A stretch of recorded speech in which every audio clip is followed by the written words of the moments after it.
Power up. Get over here!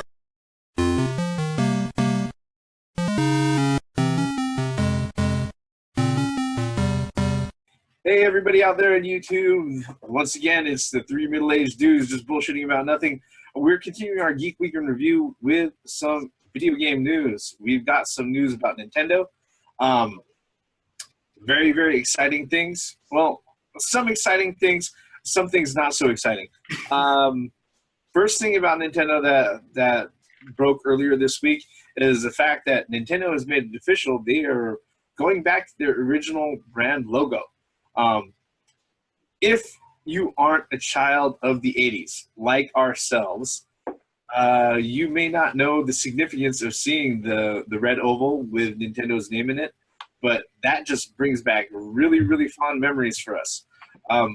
You know, I don't know the whole thing behind it, but apparently I guess Nintendo is trying to push another, I think, an interactive thing or something like that, and they brought it back. What are you guys' thoughts?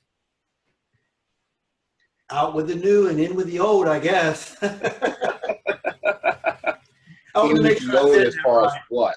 In with the old as far as what? Just the logo or the way? Just the logo. They just rebranded the logo with the red oval with Nintendo written in the middle of it. Yeah. The problem is there's not enough about the NX yet as far as how we can judge it, especially when it has to do with games, because that's the all-important part.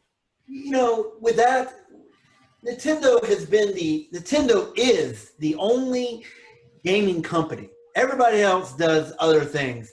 And I think that Nintendo will continue to be a gaming-only system. Or let me put it this way. I would hope that Nintendo would stay with that. I know, I mean, because Sony, Microsoft, they modernized it. They added a DVD player and, you know, all this other peripherals and all that other stuff. But Nintendo has mainly been a gaming company. It was built from, although Nintendo's been a card company way back in 1800s. But, you know, we know Nintendo since 1985. They've been a gaming company ever since. And I don't see them changing that anytime soon.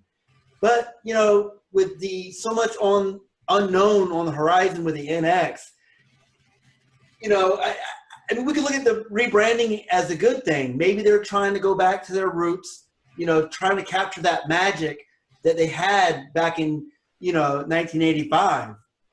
Who knows? Basically, they've the Nintendo logo, the classic Nintendo logo, has pretty much been the red oval with red lettering of Nintendo inside of the oval on a black or gray background. Pretty much the rebranding that they've done is kind of that, except inverted. It's a white oval with white Nintendo letters on a red background. It brings back the classic look and everything else without being the old look. It's a simple change, and I think what they've done really was that they were rebranding themselves. I can't remember whether or not it was like for a new room or a new like interactive show or something that they were doing like that. So, well, maybe they're trying to use that to bring in the older folks. I think that's what their demographic is trying. Our age group, the 34 to 45-year-olds who grew up with the Nintendo. Maybe that's what they're trying to do. Because I mean, Nintendo has been known as a kid's system. You know, it's not very powerful in comparison to the other 8th generation systems, and it's the least powerful. And I don't know, I mean, maybe they're trying to throw in some nostalgia to bring back our demographic back into them.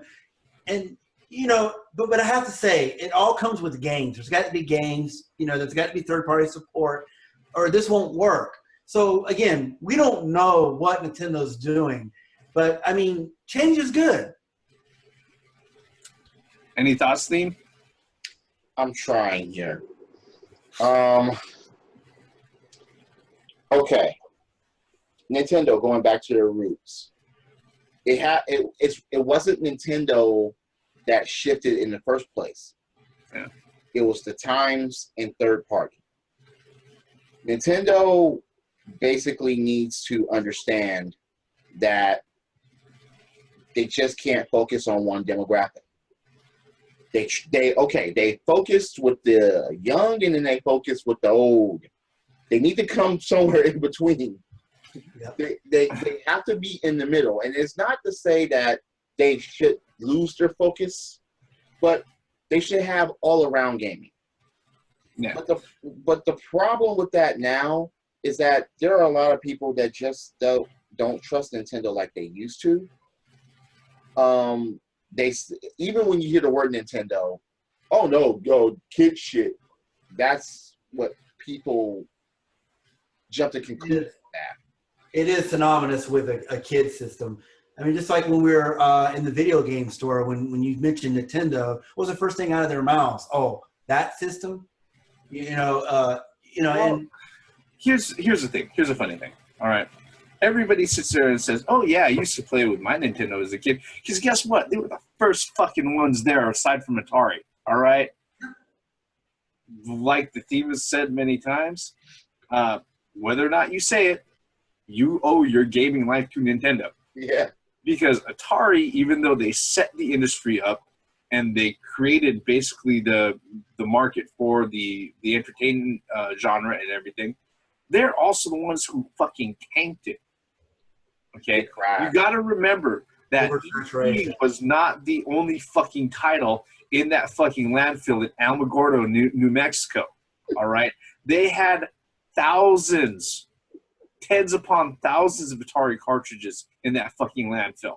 Well, with that, I mean, and that's the reason why Nintendo, even today, they're so big on piracy, protecting their, I mean, I understand, I do. And since Nintendo brought, the gaming industry out of the ashes of what is left of Atari, and that was because of oversaturation. Anybody can make a game. There was no protection, and Nintendo said, no, you're going to have the certain chip that would work. And they've been doing that ever since, with the GameCube, with those little freaking discs. I mean, even to today, it's and I mean, here's the truth about Nintendo. All right, is that there's a reason why they don't have third-party support. Okay, what was going on with Nintendo was that not only did they reestablish the industry, but they're also the ones who set up all of the industry standards, first-party requirements, and other things. As a cartridge maker, what happened was that when all of the third-party licensees would come out and they would publish a game, they would have to go to Nintendo for the boards and for the chips, all right? The caveat of that was that even if that particular game didn't sell well, Nintendo still made their money because they were the only people you could get the actual cards and boards from, all right? Unless you were doing something unlicensed. Okay, fast forward to the 16-bit era with the SNES and Genesis, all right? Still the same deal. If you're licensed to go ahead and make games with Nintendo, okay, you had to go to them for the board and for the chips in order to go ahead and be able to create your game. The thing that pissed off third-party developers, for third-party publishers, is that those chips and those boards, they were fucking expensive, all right? And because of that, when they had to release their games, on average, their games were usually $10 more than Nintendo's first-party fucking titles, all right? So what would happen was that all of Nintendo's first-party titles would be $49.99, and then their third-party publishers, all of their titles would be $59.99. Yep. How well do you think their titles would sell in comparison? Well, right. To add to what you're saying is also one company can only have a certain amount of chips per year. You can only release certain games per year. So if you want to make a kick-ass game, but you ran out of your chips for that year, like say 3, I'm just throwing out a number, then you're done. You have to wait to the next year or the next fiscal year in order to produce that game that you wanted. And that would piss me off too. That was okay with first party because Nintendo controlled that. But third party, you want to, as a third party publisher, you want to push out as many games as you can on the system because that's the way you make money. Yeah. All right. I would be pissed off as a third party. Yeah, and the thing was is that again, all the third party publishers knew that. Guess what? Since they were buying the chips and the boards from Nintendo, even if their games sold like shit, Nintendo made money. Yep. All right. Mm-hmm. Fast forward to the 32-bit era. Yep. The more bigger players come along, and Nintendo was like, "We're going to skip 32-bit. We're going to jump to 64," and they're still fucking insisting on cartridges. All right. That turned a lot of people off. Yeah. The thought of cartridge alone. But the thing is, like, oh no, cartridge is the way of the past. CD is the way of the future. Well, the funny thing is, those cartridges are fucking coming back because the chips have gotten smaller, and basically the cards for like 3DS games and Vita games and even the stuff that they use for cell phones, they're all pretty much SD cards. Yep. So that is coming back. Okay. Well, you mentioned 64. I mean, there were some great games on the 64. You know, you got the Zelda series. By Nintendo. Mario 64. Huh? Yeah, by Nintendo. By Nintendo again. So Yeah, third party guys. Oh, What about, if you're a wrestling fan, you did pretty good. But what about 007, man? That was first party. Rare. That was done by Rare That when was done Rare by was Rare, and they were hooked up for with Nintendo. Yeah. You know, But I mean, so you know, we've already seen the specs of the NX. You know, or we've seen something of it. It says there's no disk drive. So maybe, like before, like I mentioned in my previous videos, that maybe the NX is going to run on SD cards. You know, I mean, that's very. I mean, like you said, it's possible. It's 2016, and you got a 3DS game that has amazing graphics for a portable. You know, I mean, I don't see why they wouldn't.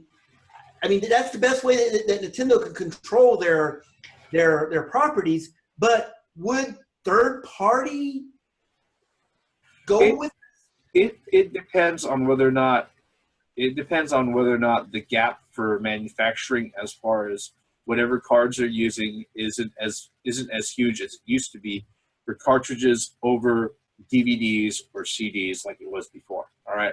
The reason why a lot of third-party publishers jumped onto Sony was because for every CD they went ahead and they pressed and everything, they only had to invest like 15 cents. All right. Yeah. For every fucking cartridge they had to sit there and get a hold of from Nintendo, they had to invest $10. All right. There's a huge fucking difference. Yes. In the overhead costs. All right. I mean, I love Nintendo, but they are not saints, and they have made mistakes in the past. All right. And that kind of brings us to the next bit of news about Nintendo. You know, one of the things that Nintendo has a really horrible habit of doing is that when they come around to the transition period from one generation console to the next, is that they have a very, very nasty habit of taking games that are already announced and in development for a current console and then saying, nope, we're porting it over to the next one, and we're not releasing it until the next fucking console was out. Zelda, hello? Yeah. All right. Which Zelda, looking at you. Yes. Which brings us to the next piece of news that broke. There was a blogger, Emily Rogers, who leaked out information on the NX. All right, and it wasn't like specs or anything like that, but basically it was this. She had her account open and she said something to the nature of, "I don't know much about the NX's hardware, but I do know that there are a lot of games in development, and there's a lot of Wii U ports coming. I know of 4 of them at least." Right after she posted that up, her account went private, and her shit disappeared. Okay, which begs the question. You know, if she's somebody who actually knows something, that means she broke NDA. She's fucked. All right, that's a bad place to be in. Right. Well, It makes sense, though. I mean, because, look at the Zelda Wii U. How many times has that been pushed back? But what the Reverend is That's saying, one of them.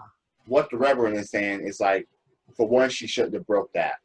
Yeah. Oh yeah, no. You don't break that. But that's absolutely not. I mean, what'd you get for doing that? You got fired. Here's the thing, though. All right, if we're going along, I hate to play with rumors, especially when it comes to the NX, because I'd rather see specs and stuff like that. Excuse me. But if we're going along what we've heard and the type of news that has been released so far, there are a few things that this means. There's a few things that there are ramifications that follow along the news that there's going to be this huge glut of Wii U ports for the NX. The first one being that bad habit of holding already announced and developed titles as tie-over instant cash grabs for the next fucking console. I've said it many times. I hate that, and I hate it from personal experience too. I mean, Zelda. I knew Zelda when they kept pushing it back, and then after the NX was announced, I knew I knew at least of one. Yeah. So I don't know why Nintendo is doing this. I mean, what the fuck, man? Yeah. You need to worry about launch titles, not port titles. No, they're using the ports as launch titles. Yeah. Well, that's what I mean. I'm talking about true launch titles, like a new Metroid, real launch titles. I'm not saying. Here's the issue with that too. When Nintendo usually comes out, they usually have like one, maybe two of their first party titles launched with the system. Yeah. They don't usually have a whole bunch of first party titles coming out with the system at the same time. They like to fashion those out. Yeah, and it makes sense too, because the one thing that they don't want to do is that they don't want to sit there and have to worry about making if there are any third-party publishers and developers who have launched titles with them, they don't want to make it look like they're pushing them out of that spot of being able to be one of those games packaged in with this brand new fucking console. There's a reason why they do that, but they've always had a smattering of like a couple of them to go ahead and accompany their launch of a new console. Now, the other thing that it kind of brings up is that, look, if we're following along the rumors that the NX is not going to have an optical drive and that they're making a huge amount of Wii U ports for the NX, I think that kind of speaks badly about the chance of the NX having backwards compatibility, if you think about it. This might be... Well, the no optical drive kind of gave that away. Yeah, this will be the first Nintendo home console without backwards compatibility since the Nintendo 64. I mean, that's crazy if you think about it, Or excuse me, since the GameCube. All right, I was gonna say GameCube was, but the thing is that GameCube really did have a form of backwards compatibility to previous things. If you're using the Game Boy Advance thing, you play all the Game Boy games. So it still had, if not backwards compatibility, expanded compatibility. So see, I'm not a fan of the backwards compatibility thing. I think these companies that do it, especially Microsoft, I mean, it's good, but I'm not a fan of it simply because I think they're just cushioning their library. So that's telling me that you don't have enough games going forward, that you have to rely on your games of the past to support you. Well, it's either that or remakes, remastered games. Yeah, we definitely live in the remaster world. It's just I mean, and I was really thankful that PlayStation 4 decided, like, no, there's no backwards compatibility. Sorry, we can't do it. And I'm glad that they stick to their guns with that. I mean, I was impressed. But, I mean, Nintendo the system would have been like this. The system would have been like $800 if they would have done that. And Nintendo, you know, I mean, it doesn't hurt me any that it's not backwards compatible with the Wii U.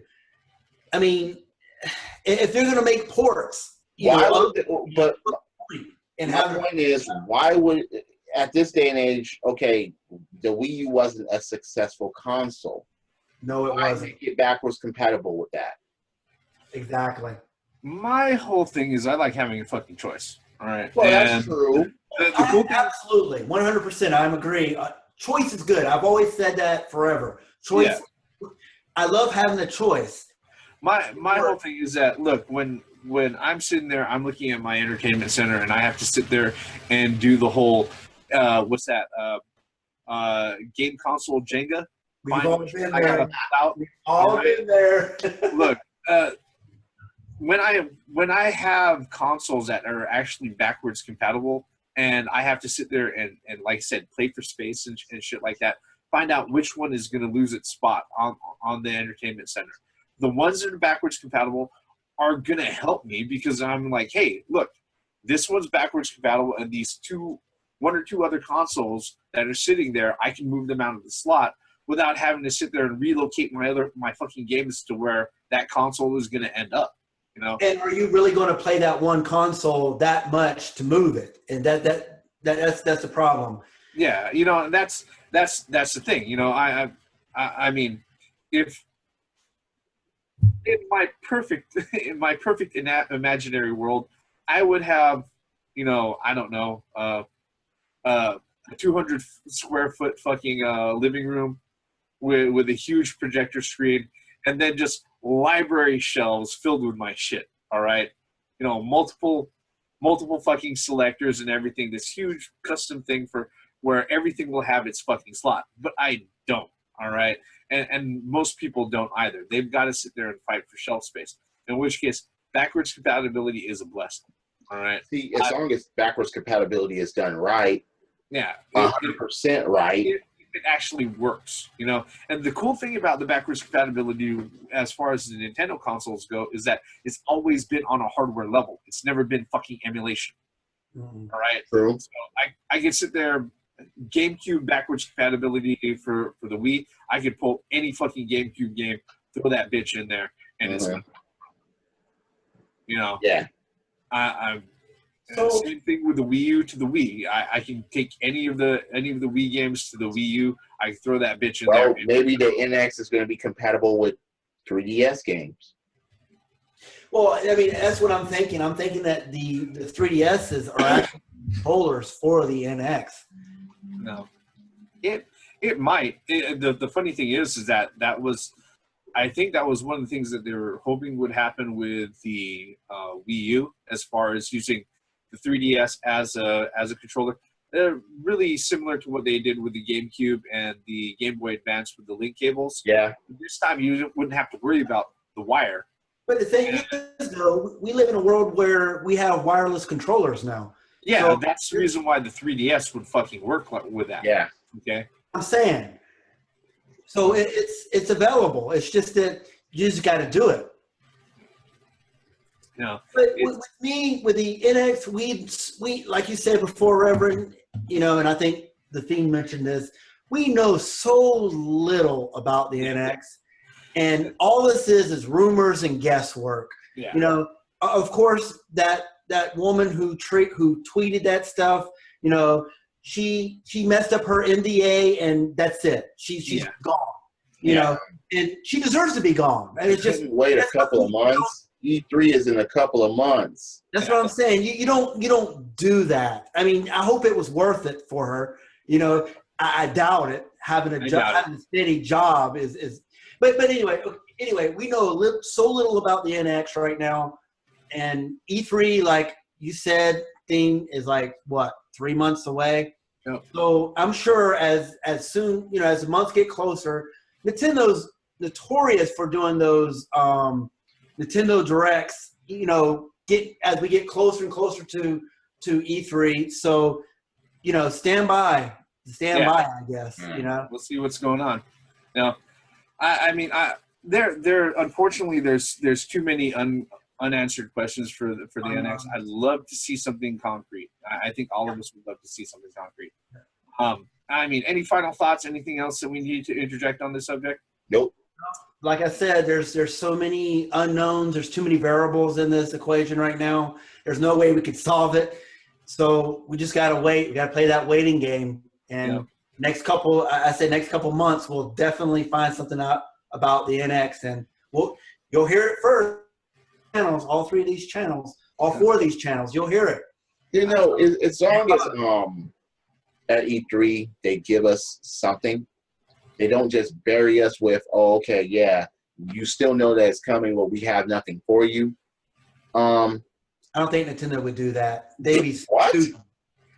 Because they went out on record saying that they will let us know more information at E3. They said if they go against their word, but they did say it. They said that we'll let you know. We're not ready to speak about it, but we'll let you know as E3 approaches. So.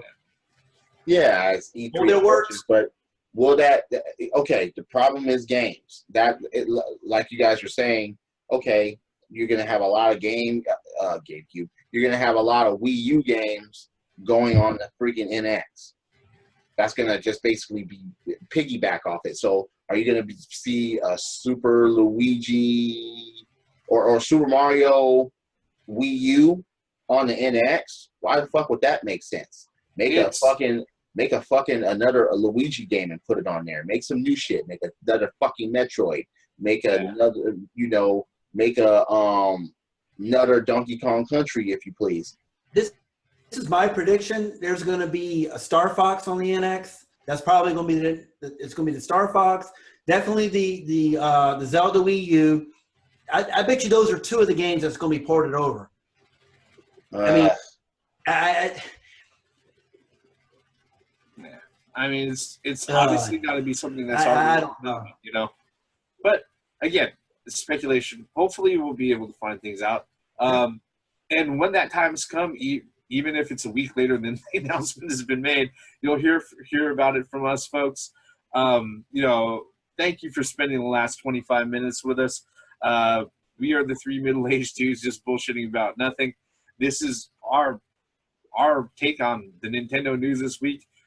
Even though it's just pretty much a logo change, a return to an old logo, and a lot more rumors. Yep, a lot more speculation. Yep. I wish we could have more, but it'll happen. And when we do, it'll be on our channels. Yes. Check out my channel, check out the Themes channel, check out Gray Mouse's channel. If you're so kind, hit the like button, hit subscribe, leave comments below. If there's something else that we may have missed, something you want to add to the conversation, we definitely welcome it. Exactly. With that, I am the Reverend. The Theme here. And this is Gray Mouse 1. Once again, for the benefits of common sense, logic, and gaming. Credits.